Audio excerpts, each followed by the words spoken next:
आज हम घर में बहुत ही ज़बरदस्त फ्रेश क्रीम बनाकर तैयार करेंगे जो सिर्फ 50 रुपए में बनके तैयार हो जाएगी।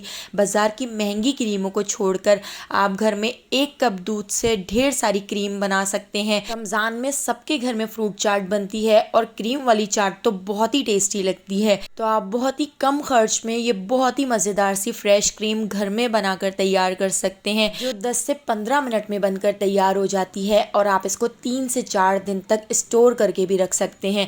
ये बिल्कुल भी ख़राब नहीं होगी। तो चलिए इस बहुत ही मज़ेदार सी फ्रेश क्रीम और फ्रूट चाट की रेसिपी को देख लेते हैं। फ्रेश क्रीम बनाने के लिए मैंने यहाँ पर 1 कप दूध लिया है। ये छोटा कप है तो मैं यहाँ पर 1.5 कप ले रही हूँ। अगर आपके पास बड़ा कप हो तो आप 1 कप से बहुत सारी फ्रेश क्रीम बना के तैयार कर सकते हैं। तो मैं इस दूध को एक कढ़ाई में ऐड कर देती हूँ। पहले से बॉयल हुआ दूध है और हमने इसको ठंडा कर लिया है। तो ठंडे दूध को मैंने एक कढ़ाई में ऐड कर दिया है। इसके अंदर हम ऐड कर देते हैं 2 टेबल स्पून चीनी और इसके साथ ही अब हम इसके अंदर ऐड कर देते हैं 1 टेबल स्पून कॉर्नफ्लोर ऐड करके हम इस मिक्सचर को अच्छी तरह से मिक्स कर लेते हैं। तो अभी हमने इसको गैस के ऊपर नहीं रखा है, अभी हमने इस कढ़ाई को काउंटर के ऊपर ही रखा हुआ है।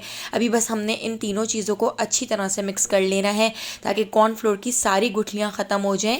अब मैंने इसको गैस के ऊपर रखकर पका लेना है। तो मीडियम टू लो फ्लेम पर हमने इसको इतना पका लेना है कि इसकी कंसिस्टेंसी थिक हो जाए।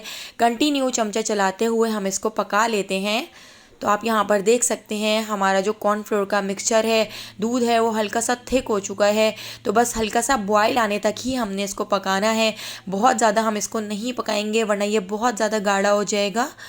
तो देखिए यहाँ पर मैंने इसको बस इतना पका लिया है कि इसमें हल्का सा बॉयल आना शुरू हो गया है। तो इस स्टेज पर गैस के फ्लेम को बंद कर देते हैं और इसको हम काउंटर के ऊपर ले आते हैं। तो बस 5 से 6 मिनट में ही आप देख सकते हैं हमारी ये फ्रेश क्रीम का मिक्सचर हमने इस तरह से पका लिया है। ठंडा होने के बाद ये थोड़ा सा थिक हो जाएगा तो चमचा चलाते हुए हमने इसको ठंडा कर लिया है। तो यहाँ पर आप देख सकते हैं ठंडा होने के बाद ये थोड़ा सा थिक हो चुका है। तो अब मैं इसके अंदर ऐड कर देती हूँ थोड़ा सा दूध। तो 3 से 4 टेबल स्पून दूध ऐड करके इसको अच्छी तरह से मिक्स कर लेते हैं ताकि इसकी कंसिस्टेंसी बिल्कुल फ्रेश क्रीम जैसी हो जाए। अब हमने यहाँ पर हैंड ब्लेंडर ले लिया है। तो हैंड ब्लेंडर से मैं इसको अच्छी तरह से ब्लेंड कर लेती हूँ। अगर आपके पास हैंड ब्लेंडर ना हो तो इसकी जगह आप ब्लेंडर जग के अंदर डालकर इसको 1 से 2 मिनट चला लें। तो इस तरह से इसकी कंसिस्टेंसी बिल्कुल फ्रेश क्रीम जैसी हो जाएगी। तो यहाँ पर आप देख सकते हैं 1 से 2 मिनट मैंने इसको ब्लेंड कर लिया है और इसकी कंसिस्टेंसी कितनी ज़बरदस्त सी हो चुकी है, बिल्कुल फ्रेश क्रीम जैसी हो चुकी है।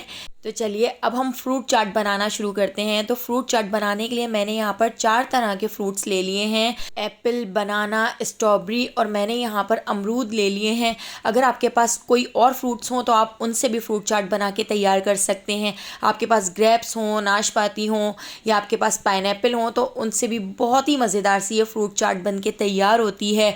रमज़ान में बहुत ज़्यादा मज़ेदार लगती है। तो देखिए ये सारे फ्रूट्स मैंने इस तरह से छोटे छोटे क्यूब्स में कट कर लिए हैं। एप्पल कट कर लिए हैं। यहाँ पे हमने स्ट्रॉबेरी भी इसी तरह से छोटे छोटे क्यूब्स में कट की हैं। इस क्रीम से आप एक बार ये फ्रूट चाट बना के ज़रूर देखिएगा। आप बाहर की महंगी क्रीमों को भूल जाएंगे और रोज़ाना रमज़ान में आप इसी क्रीम को बनाकर ये फ्रूट चाट बनाना पसंद करेंगे जो बहुत ही ज़्यादा मज़ेदार लगती है। तो देखिए यहाँ पे सारे फ्रूट्स मैंने इस तरह से कट कर लिए हैं। अब ये जो हमने क्रीम बनाकर तैयार की थी ये क्रीम हम इसके ऊपर पोर कर देते हैं, इसके अंदर ऐड कर देते हैं और क्रीम ऐड करके इसको अच्छी तरह से मिक्स कर लेते हैं। तो देखिए यहाँ पे हमारी बहुत ही टेस्टी, बहुत ही मज़ेदार क्रीम वाली फ्रूट चाट बनकर तैयार हो चुकी है। इस स्टेज पर अगर आप इसमें चीनी ऐड करना चाहें तो आप कर सकते हैं, लेकिन मैंने इसमें 2 टेबल स्पून चीनी पहले ही ऐड कर दी थी। तो यहाँ पर हमारी जो चाट है वो बहुत ही मज़ेदार सी बनकर तैयार हो चुकी है। तो चलिए अब हम इसको प्लेट में निकाल लेते हैं। तो अगर आपको मेरी ये रेसिपी पसंद आई हो तो लाइक, शेयर और सब्सक्राइब करना बिल्कुल भी मत भूलिएगा और बेल आइकॉन के नोटिफिकेशन को ज़रूर ऑन कीजिएगा क्योंकि डेली मैं बहुत ही मज़ेदार सी रेसिपीज़ आपके लिए लेकर आती हूँ। तो उन सारी रेसिपीज़ का नोटिफिकेशन आपको फ़ौरन मिल सकेगा। आने वाली वीडियो तक मुझे दीजिए इजाज़त। अल्लाह हाफ़िज़।